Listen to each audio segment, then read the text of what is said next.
మీరు చేయు కార్యములన్నీ ప్రేమతో చేయుడు. అంటే దేవుడట ప్రేమతో మనం చేసి ప్రేమతో కార్యములు జరిగించండి అంట. దేవుడు లోకమును ఎంతో ప్రేమించాను అన్నాడు. ఈ ప్రేమ అనేది ఎక్కడి నుంచి ప్రారంభమైంది? కాలేజీలో నుంచి కాదు, మనుషుల నుంచి కాదు, కానీ ఇది కేవలం దేవుని యొద్ద నుండి ఈ ప్రేమ ప్రారంభమైంది. అందుకని ఆయన అంటాడు, నేను మిమ్మల్ని ప్రేమించుచున్నాను అంటున్నాడు. దేవుడు ప్రేమ కలిగి మనం ఉంటేనంట ఆయన మనకి చేసే కార్యాలు ఏమిటో మనం చూద్దాము. రాయబడిన మాట, అయితే ప్రభు సెలవైతే మీ వద్దకి కొంతకాలము నిరీక్షించుచున్నాము. దేవుడు మాట్లాడతాడు మనతో. ఆయన ప్రేమ కలిగి మనం ఉన్నప్పుడంట ఆయన మనతో మాట్లాడతాడు. ఒకవేళ ఈ రోజున నీతో మనుషులు మాట్లాడట్లేదని బాధపడద్దు. దేవుడే నీతో మాట్లాడతాడట. ఆయనే నీకు సహాయకుడిగా ఉంటాడట.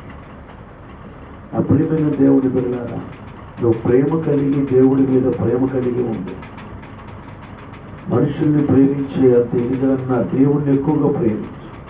అప్పుడు దేవుడు నీతో మాట్లాడతాడు.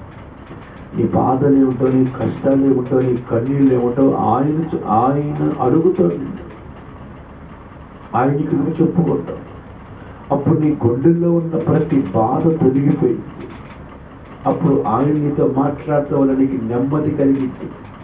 బైబిల్లో రాస్తుంది, నా వాక్యము నీకు, నా మాట నీకు నెమ్మదిని కలగజేసింది. దేవుడు మాట నీకు నెమ్మదిని కలగజేసింది. అయితే దేవుడి మీద ప్రేమ కలిగి ఉంటాడు. పూర్ణ మనసుతో, పూర్ణ ఆత్మతో, పూర్ణ శక్తితో దేవుడిని ప్రేమించాలట. అప్పుడు ఖచ్చితంగా దేవుడు నీతో మాట్లాడితే నీ సమస్యలు పరిష్కరించబడతాయి. రెండవ మాట ఏమనుందంటే, విశ్వాసముతో నిలకడగా ఉండుడి, పౌరుషం గల వారే ఉండుడి. పౌరుషము కలిగిన వారే ఉండాలి. ఏమి దేంట్లో పౌరుషం అంటే ప్రార్థన జీవితంలో పౌరుషం కలిగి ఉండాలి. కొన్నిసార్లు నేను నిందించినప్పుడు, నేను అవమానించినప్పుడు, నీ మీద వ్యతిరేకంగా సాక్ష్యాలు రేగినప్పుడు అప్పుడు కూడా నువ్వు పౌరుషంగా ఉండాలి, మౌనంగా ఉండాలి. దేవుడు నా పట్ల కార్యం జరిగిస్తాడు. అందుకని దేవుడు అంటాడు, చిన్న చిన్న విషయాల్లో మనం అడిగి ముఖం మార్చుకుంటాం. అది కాదు పౌరుషం అంటే. దేవుడు నిన్ను నడిపిస్తున్న విధానంలో నీ కలుగుతున్న ఆటంకాలు, అడ్డుగోళ్ళు ఓర్చుకునే మనస్కత్వాలను కలిగి ఉండాలి. నా కర్మ ఇలాగే, నా జాతకం ఇలాగే, నా పరిస్థితి ఇలాగే అనుకోకూడదు. ఎందుకంటే దేవుడు నిన్ను పరీక్షిస్తున్నాడు కదా. దేవుని పట్ల ఆయన ఉద్దేశం ఏదో ఉంది. తల్లిదండ్రులు బిడ్డల కొరకు ఆస్తిని సంపాదించినట్లుగా దేవుని కొరకు కొంతవరకు ఆశీర్వాదాలు సిద్ధపరిచాడు. కానీ నువ్వు చేయాల్సిన పని ఏంటంటే ప్రేమతో ఉండాలి. ఎవరితో? దేవుడితో ఉండాలి, మనుషులతో ఉండాలి. ఆయన అంటాడు, నన్ను ప్రేమించి వారిని ఆస్తికర్తలుగా చేస్తానంట. ఆయనని ప్రేమిద్దాము. ఒకటి. రెండోది, ఆయన వరకు మనము నిలిచి ఉందాము. ఆయనని మనము అనుసరిద్దాము. ఆయన మనం చెప్పిన ఈ రెండు మాటలు మన హృదయంలో నీరు కట్టి ఫలింపచేయును గాక.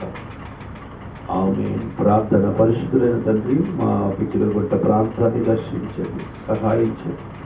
ఎవరు అనారోగ్యాలతో బాధపడుతున్నారో వారిని దీవించండి, స్వస్థపరచండి. వారి కుటుంబాన్ని, సంఘానికి ఎవరైతే రెగ్యులర్గా వస్తున్నారో వారి కుటుంబాలను దీవించండి. వారి బిడ్డలు, పసి బిడ్డలను దీవించండి. గర్భఫలములు దయచేయండి. వివాహాలు సమకూర్చండి. గవర్నమెంట్ అధికారులు, మున్సిపాలిటీ సిబ్బందులు జ్ఞాపకం చేసుకోండి. పోలీస్, లాయర్, జడ్జీస్, కుటుంబస్తులు జ్ఞాపకం చేసుకోండి. న్యాయమైన పరిపాలన చేసే నాయకులు లేవనెత్తమని ప్రార్థిస్తుంది. వైరస్ రాకుండా, విష పదార్థపు జంతువులు రాకుండా మీరు దూరపరచు. నీ పరిశుద్ధతని అభిషేకంతో నింపండి. మరో సురక్షణ బాప్తిస్టు లేని వారికి రక్షణ దయచేయండి. రక్షణ పడుతున్న వారికి మీ కృపను దయచేయండి. ఎటువంటి శోధనలు, ప్రమాదాలు రాకుండా మీరు దూరపరచు. హాస్పిటల్ రోగులను ముట్టండి ప్రభు. ఎంతోమంది హాస్పిటల్లో కన్నీళ్లతో ఉన్నారు, వారిని తాకండి, స్వస్థపడండి. పోలీస్ స్టేషన్ ఎంతోమంది విలువలాడిపోతున్నారు, కోర్టులు ఎంతోమంది అది దర్శించి ప్రభా పనులు లేక ఉద్యోగాలు లేక వ్యాపారాలు పదవులు తోడే ఉండి సహాయం చేయండి ప్రార్థిస్తున్నాం. వ్యతిరేకమైన సమస్య వ్యతిరేకమైన శక్తులు కలుగు రాకపోకలో కాపుతులో దయచేయండి. గృహాలు కట్టుకోవడం, లోన్లు అప్పులే పెట్టుకున్న వారి పెన్షన్లు పెట్టుకున్న వారికి సెలక్షన్ చేయండి. మీ దయా దాక్షణమైన హస్తములతో ఈ బిడ్డల మీద చాపి సహాయం చేయండి.